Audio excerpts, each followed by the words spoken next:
जय माता दी भक्तों, आज हम दुर्गा सप्तशती का 11वां अध्याय सुनेंगे। तो चलिए शुरू करते हैं। महर्षि मेधा कहते हैं, दैत्य के मारे जाने पर इंद्रादि देवता अग्नि को आगे करके कात्यायनी देवी की स्तुति करने लगे।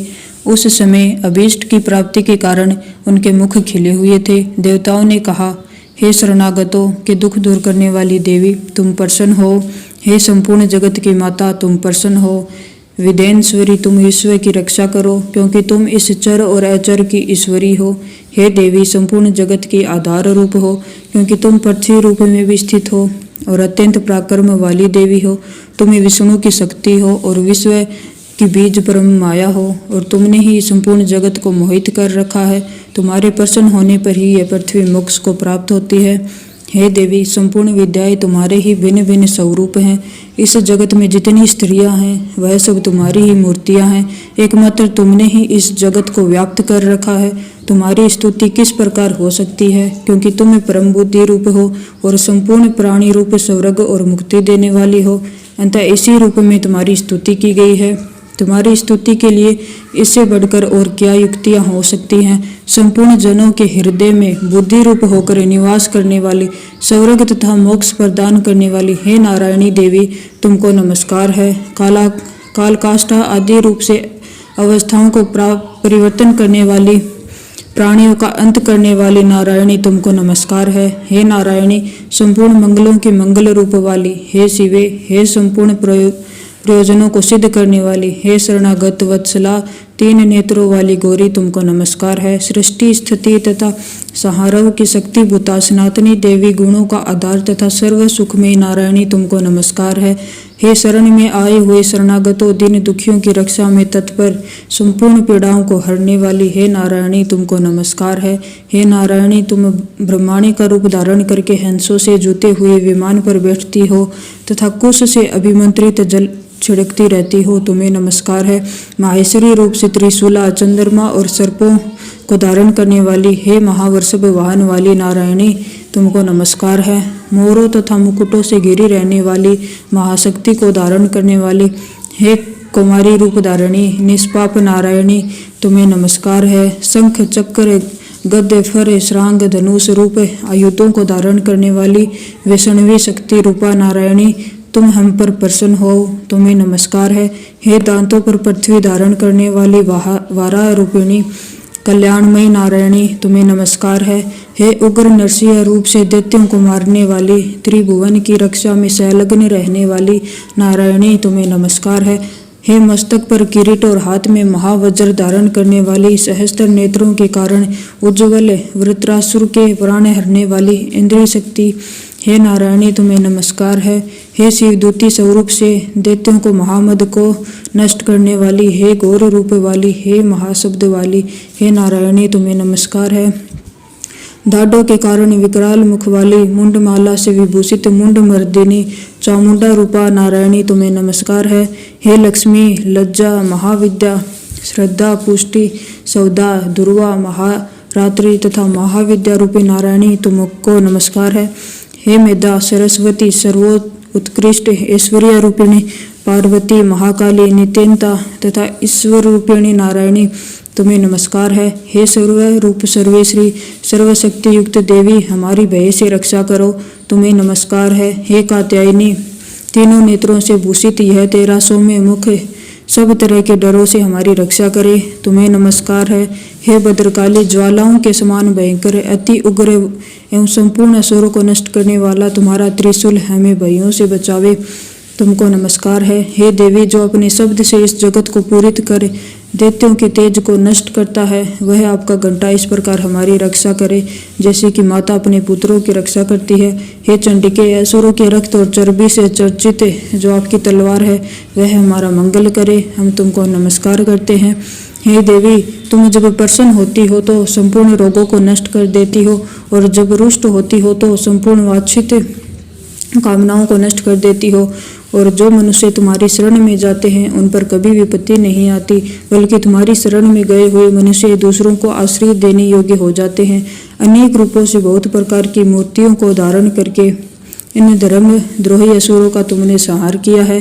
वह तुम्हारे सिवा कौन कर सकता था। चतुर्दश विद्याएं, 6 शास्त्र और 4 वेद तुम्हारे ही प्रकाश से प्रकाशित हैं, उनमें तुम्हारा ही वर्णन है। और जहाँ राक्षस, विषैले सर्प, शत्रुगण हैं, वहाँ और समुद्र के बीच में भी तुम साथ रहकर इस विश्व की रक्षा करती हो। हे विश्वेश्वरी, तुम विश्व का पालन करने वाली विश्वरूपा हो, इसलिए संपूर्ण जगत को धारण करती हो। इसलिए ब्रह्मा, विष्णु, महेश की भी वंदनीय हो। जो भक्तिपूर्वक तुमको नमस्कार करते हैं वह विश्व को आश्रय देने वाले बन जाते हैं। हे देवी, तुम प्रसन्न हो और असुरों को मारकर जिस प्रकार हमारी रक्षा की है, ऐसे ही हमारे शत्रुओं से सदा हमारी रक्षा करती रहो। संपूर्ण जगत के पाप नष्ट कर दो और पापों तथा उनके फल स्वरूप होने वाली महामारी आदि बड़े बड़े उपद्रवों को शीघ्र ही दूर कर दो। विश्व की पीड़ा को हरने वाली देवी, शरण में पड़े हुओं पर प्रसन्न हो। त्रिलोक निवासियों की पूजनीय परमेश्वरी, हम लोगों को वरदान दो। देवी ने कहा, हे देवताओं, मैं तुमको वर देने को तैयार हूँ। आपकी जैसी इच्छा हो वैसा वर मांग लो, मैं तुमको दूंगी। देवताओं ने कहा, हे सर्वेश्वरी, त्रिलोकी के निवासियों की समस्त पीड़ाओं को तुम इसी प्रकार हरती रहो और हमारे शत्रुओं को इसी प्रकार नष्ट करती रहो। देवी ने कहा, व्यवस्थ मनवंतर के 28वें युग में 2 और महा असुर शुंभ और निशुंभ उत्पन्न होंगे। उस समय में नंद गोप के गर्भ से यशोदा के गर्भ से उत्पन्न होकर विंध्याचल पर्वत पर शुंभ और निशुंभ का संहार करूंगी। फिर अत्यंत भयंकर रूप से पृथ्वी पर अवतीर्ण होकर मैं पैवर्चित नामक दानवों का नाश करूंगी। उन भयंकर महाअसुरों को भक्षण करते समय मेरे दांत अनार पुष्प के समान लाल होंगे।